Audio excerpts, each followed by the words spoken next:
asking for your help to find the people responsible for a deadly double shooting in D.C. The shooting happened just before 8:30 last night on Stanton Road Southeast. Delia Gonsalves is live outside the Hillstone Apartments with the very latest on the investigation. And Delia, I understand you spoke to a neighbor who's pleading for city leaders to address the violence in this area.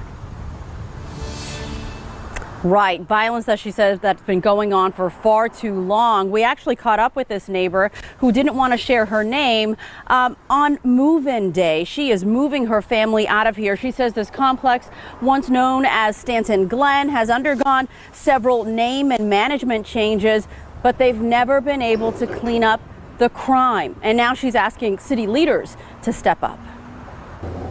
This looks good on the outside, but it's nasty on the inside. In an apartment complex where many people closed their doors when we showed up, this woman spoke freely but didn't want to show her face for the real fear that exists here. They just rides around and will ride around until they find their op.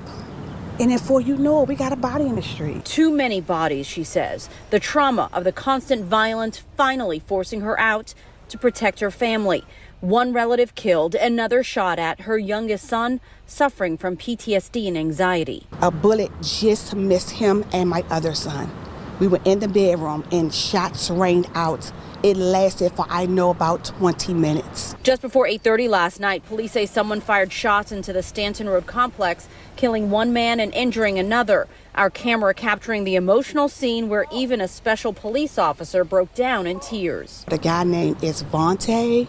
I got a call saying, don't come around the Glen. They got it blocked off. It's been a shooting. That's all I know. Vontae, she says, lives here at the Hillstone Apartments with his mother and brother. He helped her move just the other day. What? He was just in my house.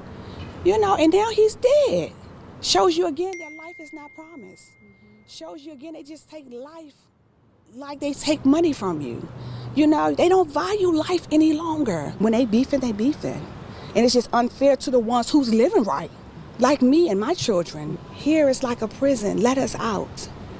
You know what I mean? Come in, meet with us as residents. Meet with the children who suffer more than us. Mayor Browser, you down Sycamore and Oak, come here. They got a new playground, we don't. So come here and give our children a chance to enjoy life. A woman strong enough to survive a lot of the trauma that she and her family have been through here, living at this complex, strong enough to finally get her family out to a safer neighborhood, but asking for help for her neighbors. We've reached out to management, did not hear back. Police are still investigating. We're live in Southeast. Delia Gonsalves, USA 9. Her vulnerability and her plea of give our children a chance to live their life, it breaks your heart. Delia, thank you. Mass shooting that left at least 4 to 5 people injured. The incident has triggered a significant law enforcement response, with the Metropolitan Police Department, MPD, and DC Fire and EMS units swiftly arriving at the scene to manage the crisis. Emergency services are actively engaged in treating and transporting the victims to local hospitals, though specifics about their conditions remain undisclosed. The area has turned into a hub of police activity as MPD works to piece together the details of the shooting. A spokesperson from the department shared, "We are actively investigating this incident and urge anyone with information to come forward. Our immediate focus is on ensuring community safety and aiding the victims." Despite the urgency, the police have not released any information about potential suspects or the motives behind the shooting. Residents in the vicinity recounted the initial shock of hearing rapid gunfire, estimated by one local at least 10 to 15 shots, followed by a swift descent of sirens into the neighborhood. The community is grappling with the chaos that ensued as first responders navigated through to provide emergency care.